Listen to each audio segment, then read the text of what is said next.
calon-calon advokat, welcome back to my channel. Kali ini saya akan membuat video ulang soal cara-cara untuk menjadi seorang pengacara. Soalnya kemarin tuh waktu buat itu tuh sejujurnya agak kayak spontan aja gitu. Jadi bahasanya tuh bahasa yang mudah dimengerti, tapi ternyata ada beberapa pengacara yang memprotes itu, padahal tujuannya adalah untuk supaya mahasiswa baru itu ngerti lah kalau bahasa santai gitu. Tapi sekarang saya akan menjelaskan dengan bahasa yang agak formal dan profesinya juga berbeda. Waktu itu kan saya dalam posisi sudah tidak bekerja di kantor hukum, tapi sekarang saya udah bekerja lagi di kantor hukum.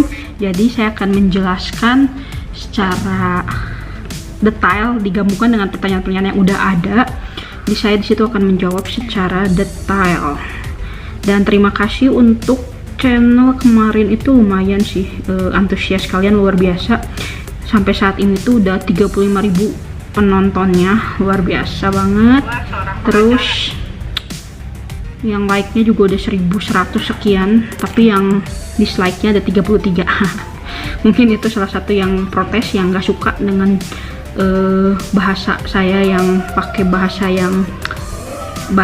yang bisa dimengerti sih sebenarnya, cuman mungkin mereka tidak suka dengan itu. Jadi oke, di sini akan saya jelaskan lagi langkah-langkah untuk menjadi seorang pengacara. Oke, langkah yang pertama itu pasti kalian harus lulusan sarjana hukum.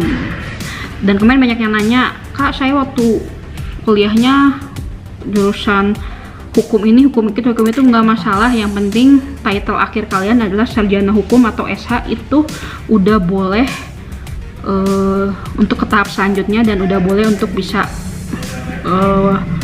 jadi pengacara tuh ya syaratnya harus SH dulu ya, yang paling utama SH. Nah, abis kalian lulus SH itu saya saranin untuk magang sih. Oke, untuk magang nggak masalah. Jadi ada pengalaman magang tuh kan harus ada 2 tahun ya. Jadi dari kalian lulus SH, kalian udah cari tempat magang itu boleh banget.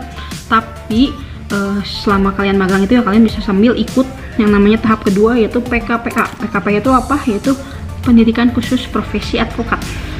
Nah, nanti saya juga akan membuat konten tersendiri. PKPA itu ngapain aja sih, ada bahan-bahan apa yang dipelajari, dan biaya segala macamnya, waktunya berapa, nanti akan saya bikin di konten tersendiri untuk gambaran kalian PKPA tuh ngapain sih. Jadi pendidikan khusus profesi advokat itu ya syarat setelah kalian lulus SH dan bergerak lulus hukum dan bergerak SK, itu kalian syarat yang pertama tuh harus mengikuti PKPA. Kemarin kebetulan saya ikut PKPA di FHP Adulau, dia ngadain di Bandung, tapi karena minatnya sedikit jadi kita dipindahin ke Jakarta. Setiap Sabtu pagi kita kumpul di Bandung, lalu ke Jakarta untuk pendidikan tersebut, dan itu tuh dilakukan 1 hari aja, hari Sabtu dari pagi sampai sore. Nah, abis PKPA itu nanti kontennya saya bikin tersendiri, tapi intinya kita belajar lagi tentang dasar-dasar lah, dan diajar oleh dosen dan pengacara terkenal yang pasti ya waktu itu. Tapi tergantung juga kalian ikut PKPA-nya di mana, jadi tergantung yang ngadain. Nah, abis PKPA, pendidikan khusus profesi advokat, itu kalian akan mendapatkan yang namanya sertifikat PKPA seperti ini. Sertifikat PKPA telah mengikuti pendidikan khusus profesi advokat. Kalian akan mendapatkan sertifikat ini, dan ini tuh bisa dipakai untuk selanjutnya kalian mengikuti UPA. Yang ketiga, syarat yang ketiga tuh kalian harus mengikuti ujian profesi advokat UPA. Nah, UPA itu nggak harus kalian habis PKPA kalian langsung UPA, nggak harus sih. Kalian bisa ya tunggu, terserah kalian lah. Pokoknya PKPA kalian udah dapat sertifikat, kalian bisa melanjutkan UPA kapanpun kalian mau, boleh.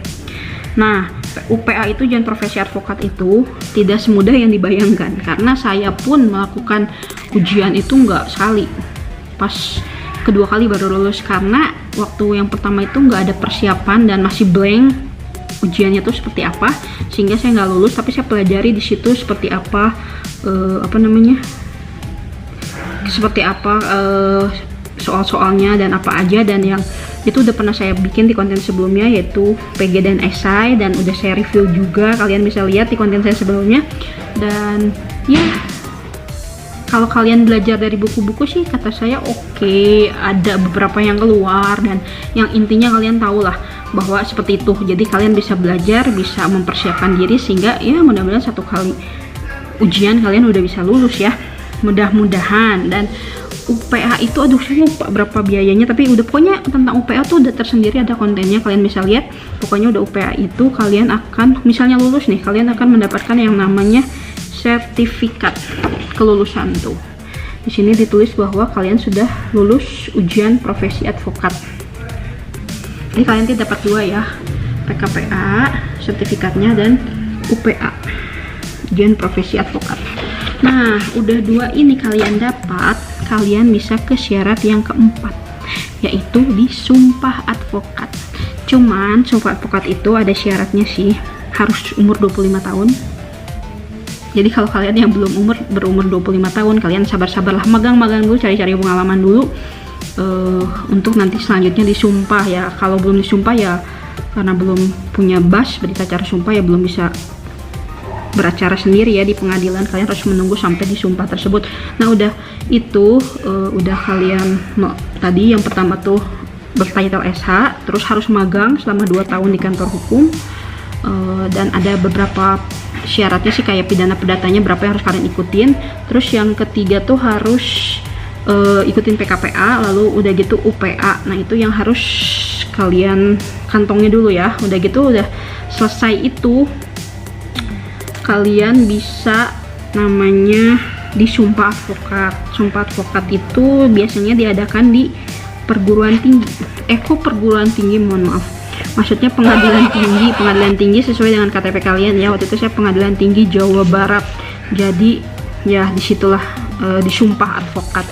Nah udah disumpah advokat itu pokoknya kita disumpah janji segala macam, nanti udah itu kita akan diberikan yang namanya berita acara sumpah, BAS, berita acara sumpah seperti inilah. Nah BAS ini tuh bisa digunakan saat kalian sidang. Nanti pada saat kalian beracara di pengadilan, hakim tuh biasanya meminta berita acara sumpah dan kartu ini KTPA, kartu tanda pengenal advokat. Jadi dua ini tuh udah pasti hakim minta pada saat kalian sidang. Nah ini tuh bisa kalian dapatkan dengan setelah mengikuti hal tersebut, bagian-bagian tersebut dah. Nah di sini tuh ada beberapa pertanyaan sih yang bisa dijawab ya. Nyari tempat magang itu sulit atau enggak ya? Udah saya jelaskan sih sebenarnya, cuman ya cari aja lah tempat magang yang kantor hukumnya yang bisa menerima advokat baru seperti gitu. Terus ya intinya kalian serap dulu aja lah selama magang, kalian serap dulu, ikut-ikutin advokat pendamping advokat pendamping itu advokat senior, kalian ikut-ikutin dulu, serap-serap dulu ilmunya, baru ya sabarlah, nanti baru udah memenuhi syarat-syarat itu kalian ya bisa ini sih beracara sendiri. Jadi udah tahu ya, setelah ikutin magang-magang tersebut kalian bisa tahu lah dari pengalaman kalian ikutin advokat itu ya. Nah seperti itu aja sih untuk syarat untuk menjadi seorang advokat. Itu harus memenuhi itu sih yang tadi udah saya sebutkan. Ada 4 syarat yang harus kalian ikutin, yang pasti bisa sih kalau kalian dari awalnya udah niat, pasti bisa sih kalian untuk menjadi seorang advokat. Dan ya seperti yang saya sekarang ada di kantor, tadi saya habis sidang juga, jadi asik sih kalau kalian emang passion kalian di hukum jadi pengacara, kalian menjalani itu sih asik-asik aja. Dan ya ikutin lah tahapan-tahapan tersebut, nggak susah kok kalau kalian niat, mudah untuk menjalani tahapan-tahapan tersebut seperti yang saya sebutkan. Oke, udah mengerti teman-teman calon-calon advokat. Untuk penjelasannya mudah-mudahan bisa bermanfaat bagi kalian. Dan kalau ada pertanyaan langsung aja komen, pasti saya jawab. Sekian dulu vlog dari saya, jangan lupa di like, subscribe, and see you di vlog saya selanjutnya. Bye bye.